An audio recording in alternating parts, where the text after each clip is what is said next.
আসসালামু আলাইকুম রহমতুল্লাহ। Welcome to my YouTube channel Abdullah Mamun. ছবিতে যে ভবনটি দেখছেন এটা বেসিক্যালি জাতিসংঘ ভবন। লাস্টবার যখন ইউএসএ গিয়েছিলাম তখনকার ভিডিওটা করা।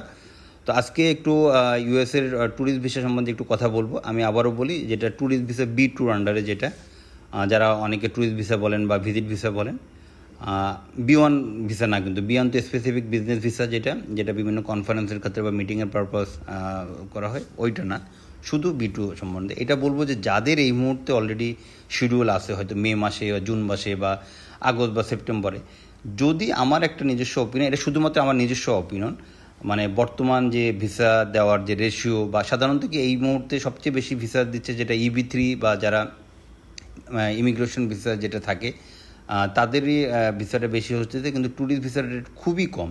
সেই ক্ষেত্রে বলবো, যেহেতু আপনি অ্যাপ্লাই করবেন, আপনার টাকা খরচ করছেন, বা একবার যদি রিজেকশন হয় পরবর্তীতে ভিসা পাওয়া অনেকটা কঠিন হয়ে দাঁড়ায়, অনেক কোশ্চেনের সম্মুখীন হতে হয়। সেই ক্ষেত্রে আমার একটা পরামর্শ থাকবে, আপনারা যদি পারেন, এটা আপনার যদি শিডিউলটা চেঞ্জ করে একদম বছরের শেষের দিকে অথবা নেক্সট ইয়ারে নিয়ে যান, মনে হয় কিছুটা উপকার হবে। আর এখন যে জায়গাটা দেখছেন এটা হলো বলে ফ্রিডম টাওয়ার, যেখানে আসলে আগে ওয়ার্ল্ড ট্রেড সেন্টার বা টুইন টাওয়ার ছিল, ওই জায়গাটা, ওইটাই এখন এইখানে। আপনারা যারা ইনশাল্লাহ ভিসা পাবেন তারা তো ঘুরে দেখবেন ইনশাল্লাহ।